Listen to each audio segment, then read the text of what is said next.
Emotions are high, timing feels off, and tension is stirring, but not everything needs to be acted on right now. Today's message is about patience, clarity, and choosing responses that create less harm. Pause, breathe, and trust that harmony builds when you stop forcing what isn't ready.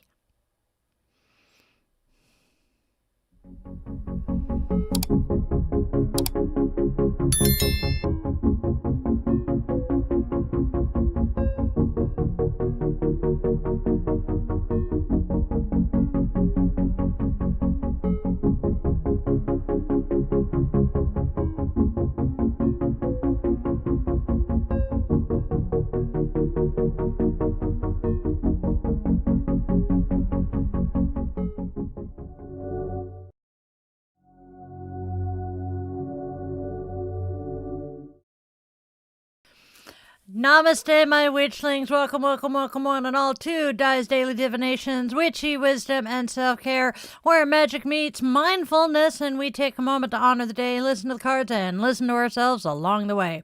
Whether you are returning or joining us here for the very first time, I am so incredibly glad you are here. Hey, hi, hello, welcome. I am Di, your yoga witch and guide, and this is your daily pause for reflection, insight, and care. So go grab your favorite crystal. I am playing with an amethyst. Get your favorite candle or some incense for that aromatherapy, and let's step into today's wisdom together. Now, if this space resonates, please do the whole like, share, and subscribe thing because it helps our witchling community grow. And if you feel called to go deeper, you can join our channel as a witchling member. Your support keeps this space alive and thriving, and I would absolutely love to welcome you in.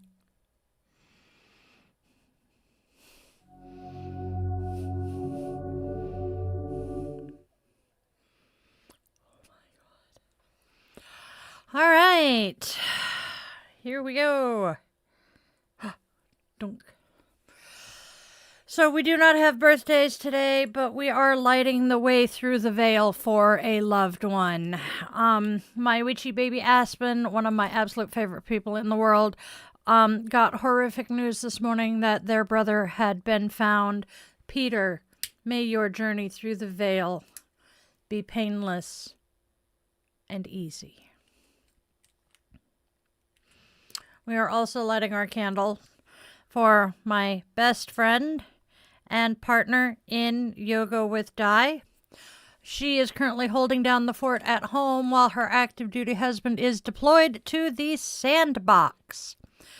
We are keeping their entire family, especially their 3 young girls, in our hearts, along with all currently deployed military members. We are holding John and his job search and holding his mother's health in our hearts. So, as I light this flame, may it shine as a beacon of hope and love for those finding their way through the darkness. We are holding this candle also for our witchlings and their loved ones navigating difficult moments and holding them within our circle. And with the lighting of this candle, our circle is now closed, and we extend an invitation to the ancestors to join us on today's adventures.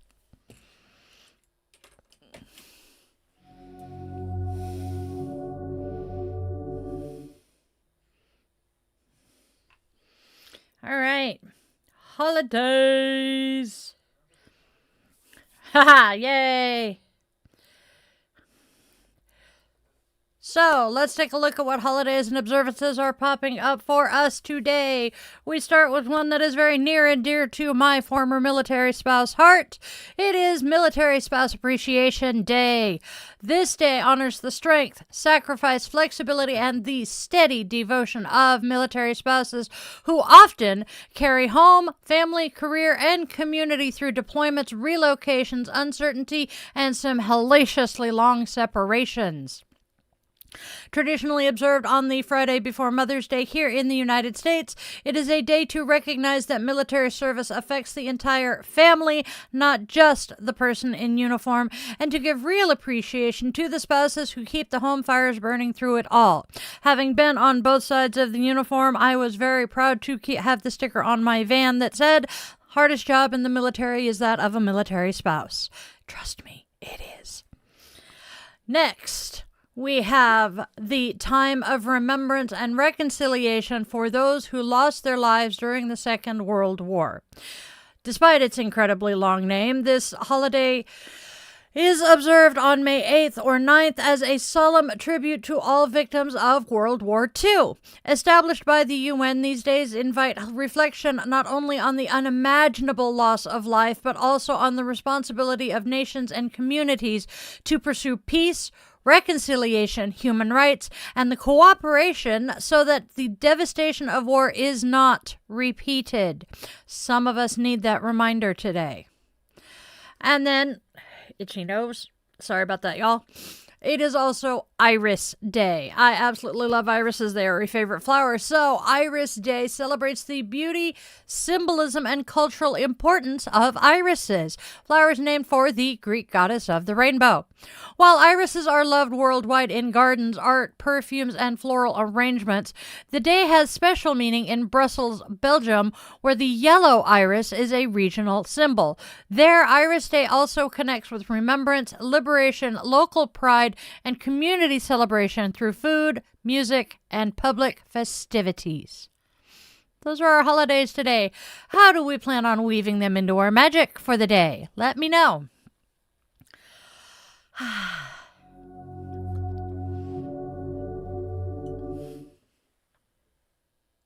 Coffee. All right, my lovelies. It is now time to honor the goddess of the day, Witchlings, a divine presence to inspire, guide, and walk with us on our adventures. Today's goddess is Tanat. Tanat is a Cornish mother goddess of fertility, deeply connected to the fullness of spring and the quiet magic of growth coming into bloom. Her energy carries unity, joy, and a touch of luck, nurturing both the land and the people who walk upon it. As a protector, she watches over her children, nature, and humanity alike, ensuring that what has begun to grow is supported, safeguarded, and allowed to flourish into its fullest expression. Her presence is honored through the furry dance, an ancient celebration of spring's warmth and beauty where communities come together in movement and shared joy. To invite Tanat's energy into your own life, gather with others and dance, whether in a lively group or simply with one other person. It's not about choreography or perfection, it's about connection, laughter, and letting your body move in a way that feels natural. The more people who join in, the stronger the current of unity and good fortune becomes. You can also call in Tanat's blessings by wearing something adorned with flowers or triangular shapes, symbols that echo her vibrant, life-giving power. As you put it on, speak your intention aloud, letting your words carry your focus into the day. Say this: liberate happiness in and around. By Tanat's blossoming power, joy will be found. Or, if your heart is seeking connection, try harmony and unity. Tanat's blessings come to me. Let it be simple, let it be heartfelt, and then carry that energy with you as you move through the world. That is our goddess for today. What do we think of her?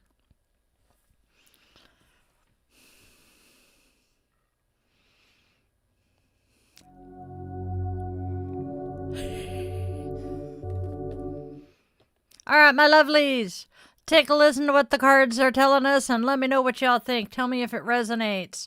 We are starting the oracles with there are other priorities.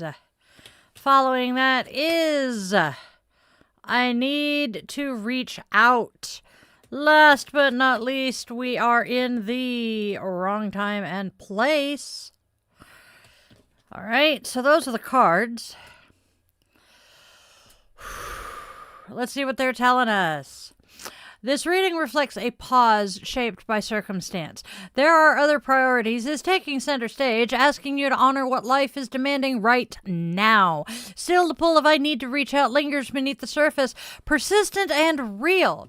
You're not ignoring it, you're discerning it. With wrong time and place guiding your restraint, this moment becomes one of sacred timing rather than missed opportunity.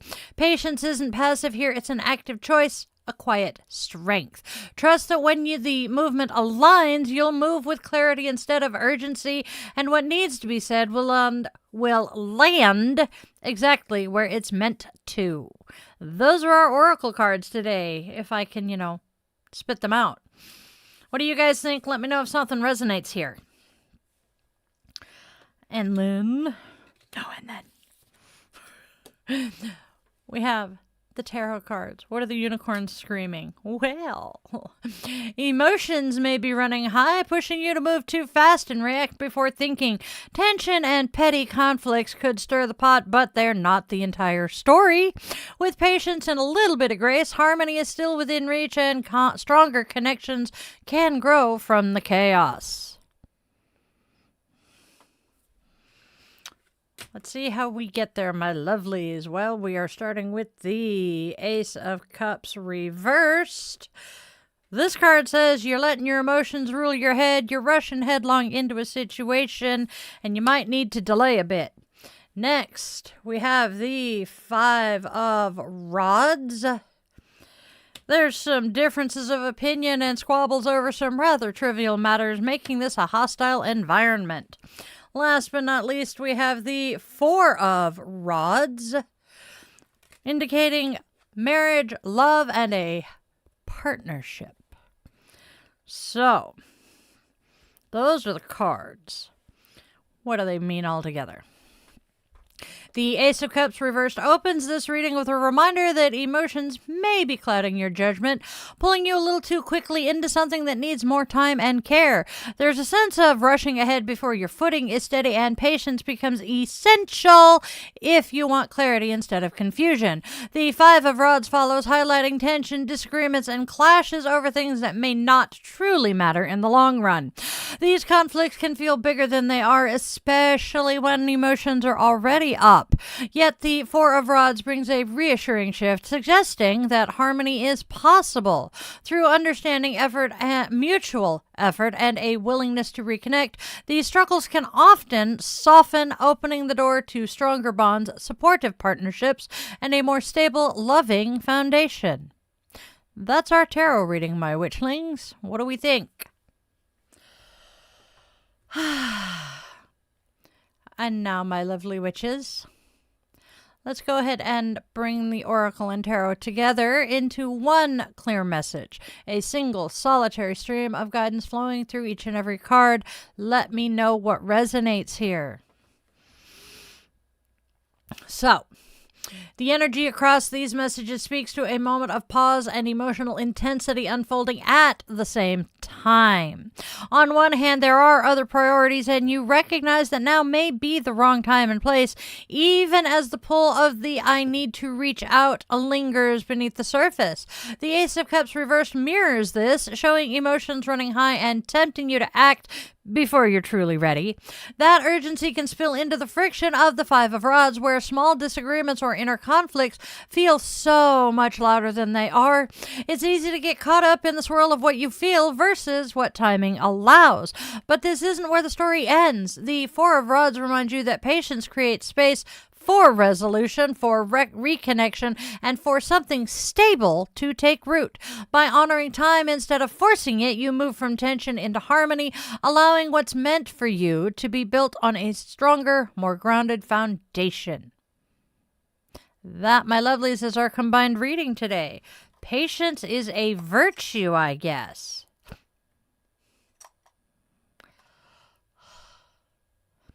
And now we get our affirmation.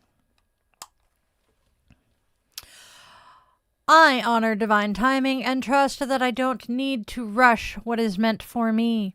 I allow my emotions to settle before I act, choosing clarity over impulse. With patience and intention, I create space for harmony, connection, and a steady, loving foundation to grow. That's our affirmation, my loves.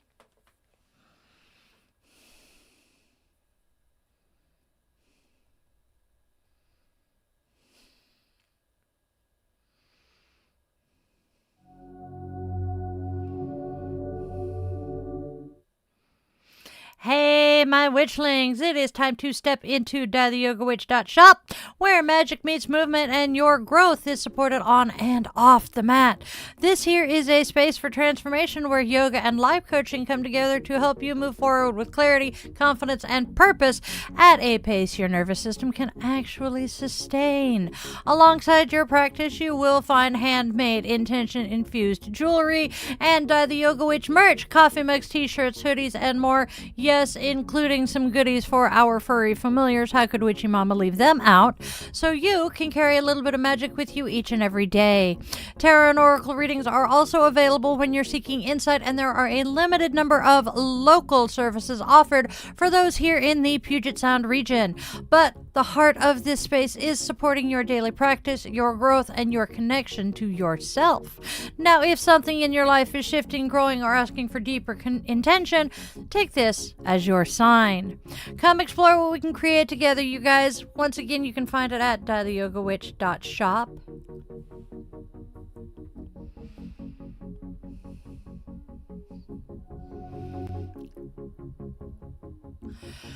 All right, now if you're enjoying this particular show and feel called to step just a smidge bit deeper into our little coven here, please go ahead and tap that join button and become a channel member. There are some amazing perks waiting for all the witchlings, with membership levels starting at just a single $1 a month. How affordable is that now? But if membership is not in the cards for you right at the moment, that is perfectly okay. You can still support this channel for free by subscribing and sharing this video with a friend. I appreciate you guys and all of your support. You are absolutely fantabulously wonderful people. Thank you for tuning in. And now let's get back to the show.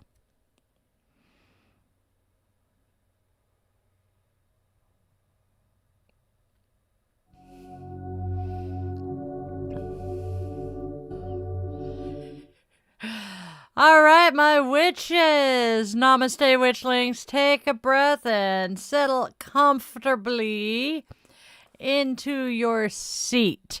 So for the last few days, we have been obsessing with our roots. We've been working on getting our energy down into the earth. We've learned that without an anchor, we are just balloons drifting in a storm. But once you are anchored, once you know how to find your heels and grow those roots, you have to look at your skin. So today, we are moving into shielding. Now, if grounding is your anchor and that keeps you from floating away, shielding is going to be your armor that keeps the rest of the world from leaking in.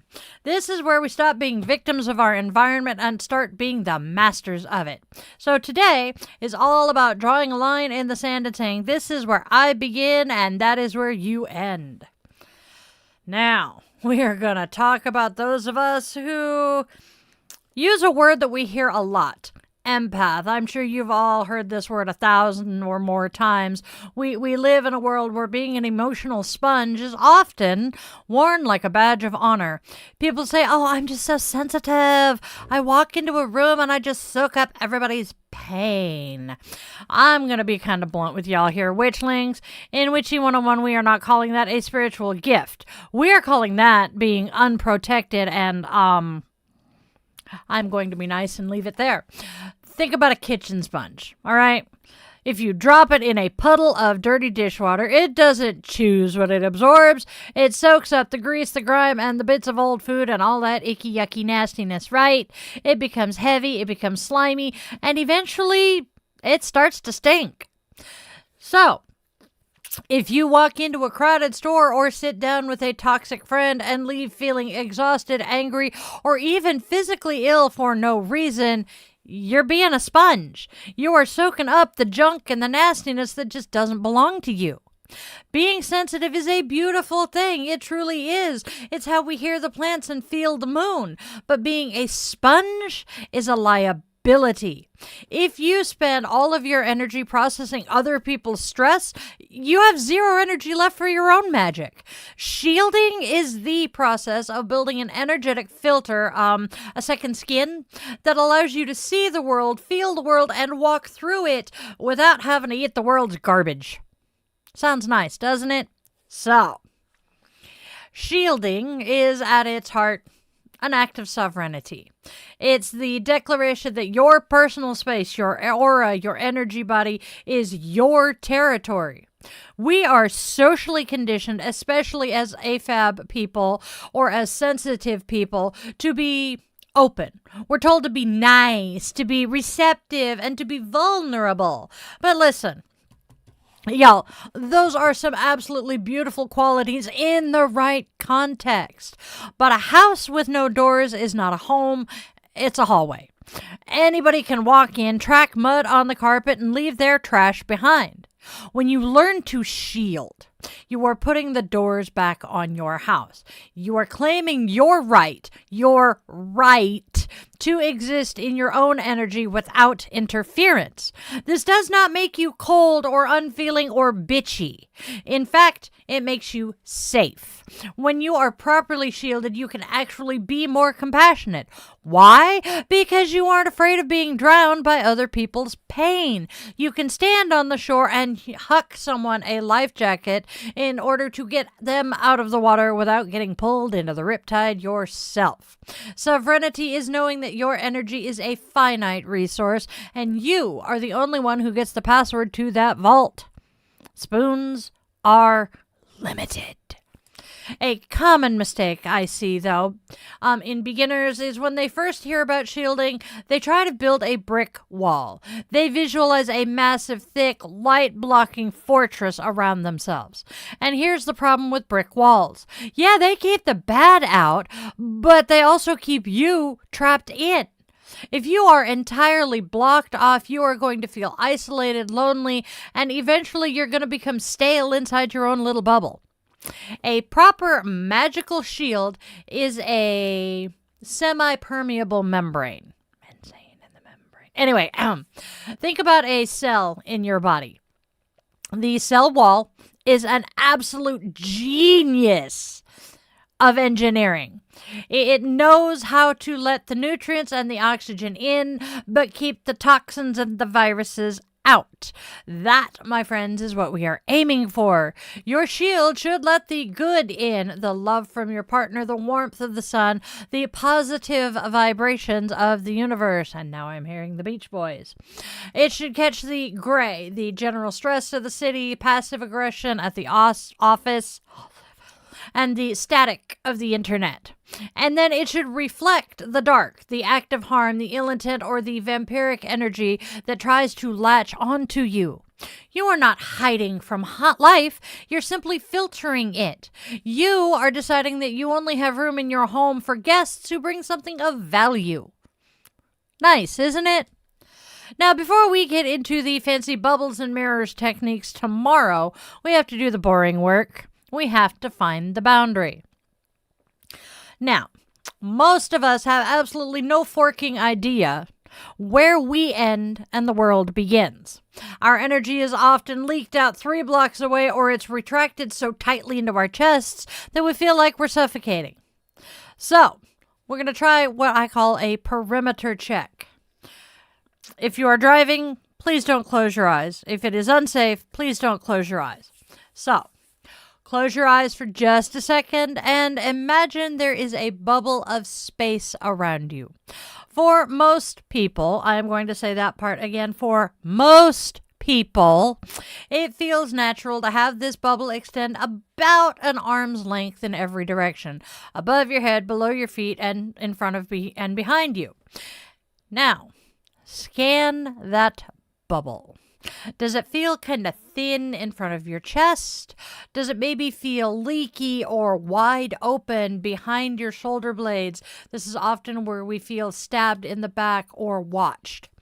Does it feel fuzzy or sharp? We're not judging it. We're just noticing it. This is your energetic perimeter. By simply noticing it, you are strengthening it. You are reminding your brain and your spirit that this space belongs to you.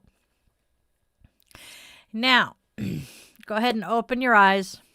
And I want to check in with my fellow sponges who are watching this.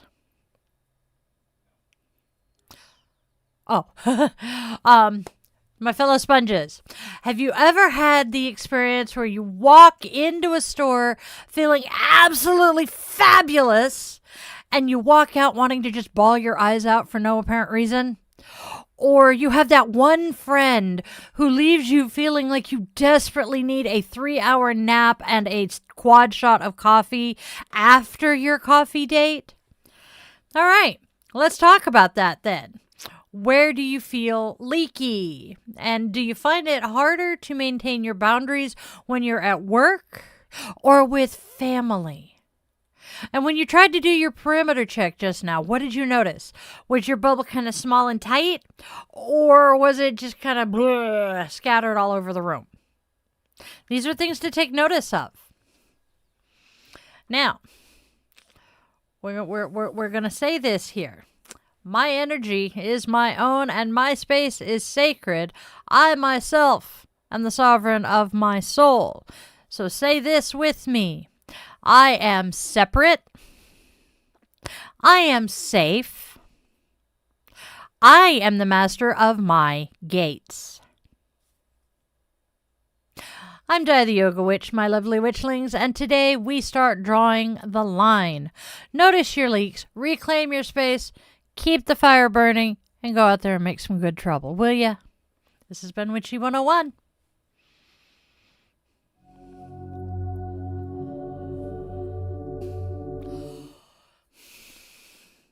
All right, my witchlings. Every week we work with a Sanskrit word of the week, not only to define it, but to learn how to embody it and live it. And this month we are starting to learn the 8 limbs of yoga besides the asana that everyone thinks of. So we started with the yamas. The very first yama is Ahimsa. So today we embody Ahimsa by choosing intention over impulse. Noticing where our first reaction wants to snap, shut down, or spiral, and then gently interrupting that. We don't have to erase the feeling, but we do get to decide what we do with it.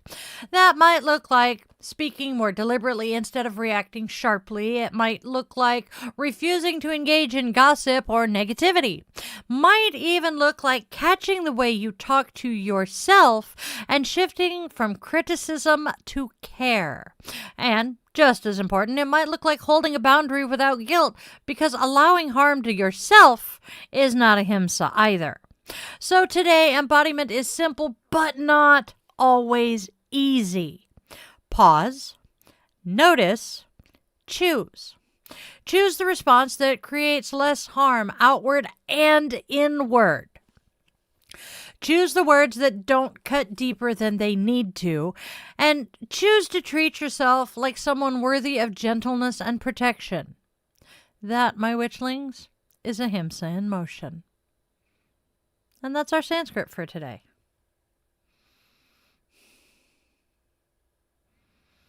Now we get to our self-care cards. Yay! We start with Namaste. All right, I'm going to take the glasses off to read it today. Today's Namaste card is the future self. I love this one. Imagine an aged version of yourself. Not 5 years older, not 10 years older, but a version of you that is satisfied with a long life lived. Have a conversation with this wise old version of yourself. What advice would you get? Build a relationship and get to know this version of you for 8 minutes. You may find that what is bothering you in the present has little to no significance at all. Funny how we can turn a stressful situation into nothing at all. That's our Namaste today, my loves. And now, self-compassion. Self-compassion is parcel for the part. Is there some part of yourself that hides from the world? Write a short note to that part of you from the perspective of a best friend. Self-compassion.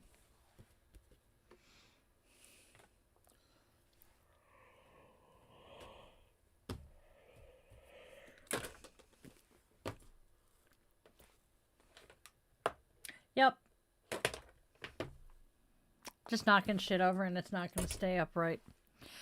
It's a day. All right, my lovelies. It's time for our little moment of Zen from the little book of Zen. We have a quote from Thoreau and then a little bit of history of Zen and the art of haiku.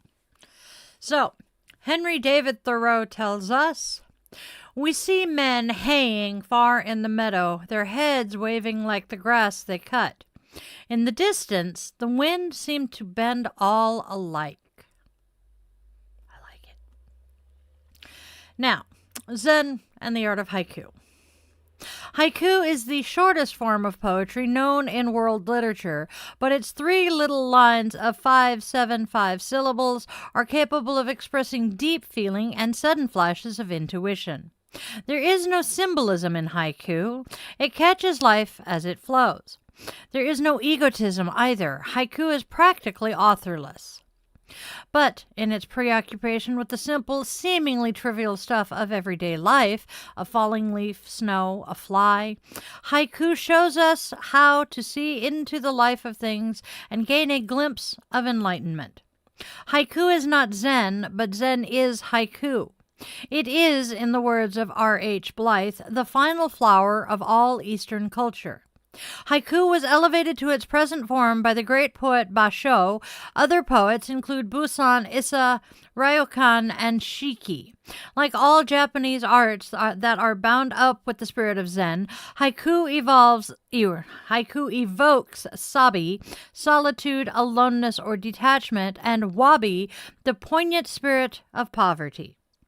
Always a season is mentioned, with plum blossoms for spring, for example, the bare branches for fall, and like all the Zen arts, haiku knows when enough has been said. And that, my darlings, is our moment of Zen from the little book of Zen. And now, our blessing.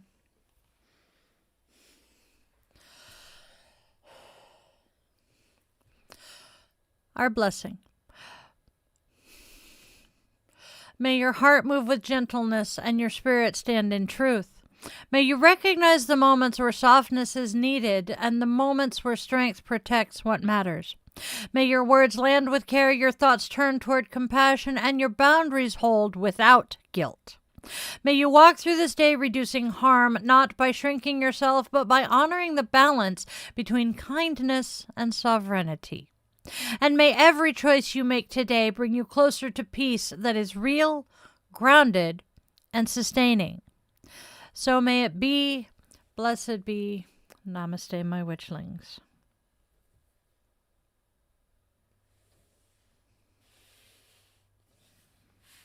And now,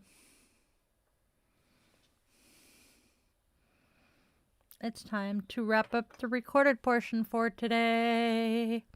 So, with the extinguishing of our candle,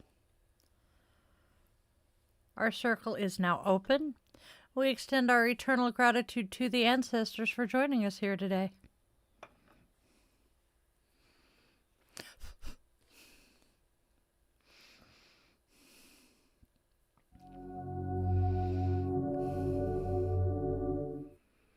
Before we go, a quick little reminder that this space does exist solely because of our Witchling community. There are no corporate sponsors here, just shared magic, mutual care, and a whole lot of love. So please do the whole like, share, and subscribe thing. Join the channel if you have the financial means to do so, and then help us grow our Witchling community by telling a friend about us. And now, my darlings, it is time to go out there and spread love, spread joy, and spread kindness, because there's already enough darkness and hate out there in this world. Let each of us choose to be steady lights of love and hope for those stumbling in the shadows and the darkness. Be sure your loved ones in all their forms know exactly how you feel. 2 legs, 4 legs, wings, fur, scales, paws, or claws. Because time is not a strict progression of cause to effect. It is more of a big ball of wibbly wobbly timey-wimey stuff that moves so much faster than any of us realize. Meaning those chances to say I love you one last time are not guaranteed. Ask 10 all about that. And if you take one thing and only one thing away from everything I do here, I hope it's that you always remember this. You are loved. You are wanted. You are needed. And your purpose here is real, even if you don't know what it is yet. I didn't figure mine out until I was 45. I love you guys all so very much. I hope you have a fantabulously magical rest of your day or night wherever you are. I will see you all again very, very soon.